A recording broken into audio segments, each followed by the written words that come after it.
12 లక్షల ఆదాయం ఉన్నవారికి ఎలాంటి పన్ను లేదంటూ కేంద్ర ప్రభుత్వం ఇటీవల ఉద్యోగులకు ట్యాక్స్ పేర్లకు గుడ్ న్యూస్ చెప్పిన విషయం తెలిసిందే. కేంద్ర ఆర్థిక మంత్రి నిర్మలా సీతారామన్ బడ్జెట్ 2025-26ను ప్రవేశపెట్టిన సందర్భంగా పన్ను చెల్లింపుదారులకు శుభవార్త చెప్పారు. అయితే తాజాగా మరో గుడ్ న్యూస్ కూడా ట్యాక్స్ పేర్లకు చెప్పింది కేంద్ర ప్రభుత్వం. బడ్జెట్ 2025లోనే updated income tax returns filing గడువును పెంచుతున్నట్టు తెలిపారు. అసెస్మెంట్ ఇయర్ నుంచి 2 ఏళ్ల వరకు అప్డేటెడ్ ఐటీఆర్ ఫైలింగ్కి గడువు ఉండగా దానికి 2 చేసి 4 సంవత్సరాలకు పెంచుతున్నట్లు చెప్పారు. చాలామంది ట్యాక్స్ పేర్లకు ఇది మంచి అవకాశంగా చెప్పవచ్చు. అప్డేటెడ్ రిటర్న్ సౌకర్యాన్ని 2022లో ప్రారంభించింది కేంద్ర ప్రభుత్వం. ట్యాక్స్ పేర్లు స్వచ్ఛందంగా తమ రిటర్న్స్లోని తప్పులను సరిచూసుకొని అప్డేటెడ్ రిటర్న్స్ ఫైల్ చేసేందుకు అవకాశం ఇచ్చారు. ట్యాక్స్ చెల్లింపుల్లో పారదర్శకతను పెంచేందుకు ఈ నిర్ణయం తీసుకున్నారు. ఈ సేవలకు విశేష స్పందన లభించింది. ఇప్పటి వరకు 90 లక్షల మందికి పైగా ట్యాక్స్ పేర్లు ఉపయోగించుకున్నారు.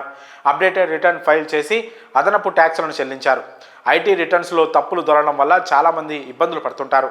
కొందరు చట్టపరమైన చర్యలు ఎదుర్కోవాల్సి కూడా వస్తుంది. వీటిని తప్పించుకునేందుకు స్వచ్ఛందంగా తప్పులు సవరించి అదనపు ఆదాయాన్ని వెల్లడించి ట్యాక్సులు కట్టేందుకే ఈ సేవలు తీసుకొచ్చారు.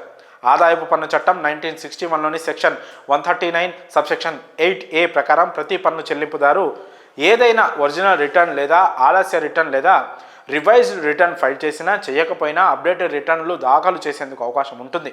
ఇక నుంచి అసెస్మెంట్ ఇయర్ ముగిసిన తర్వాత 4 ఏళ్ల వరకు అప్డేటెడ్ రిటర్న్లు ఫైల్ చేసేందుకు అవకాశం లభించింది. అయితే అదనపు ఆదాయంపై పన్ను బకాయిలపై ఛార్జీలు వడ్డీ చెల్లించాల్సి ఉంటుంది. అది అసెస్మెంట్ ఇయర్ ముగిసిన తర్వాత ఎంత కాలానికి రిటర్న్లు ఫైల్ చేశామనే విషయంపై ఆధారపడి ఉంటుంది.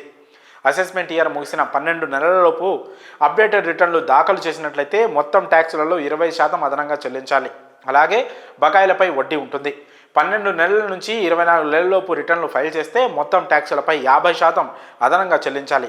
ఆ పైన వడ్డీ ఉంటుంది. 24 నెలల నుంచి 36 నెలల మధ్య అప్డేటెడ్ రిటర్న్లు ఫైల్ చేస్తే అదనపు ఆదాయం పైన చెల్లించే ట్యాక్స్పై 60% అదనంగా ట్యాక్స్ కట్టాలి.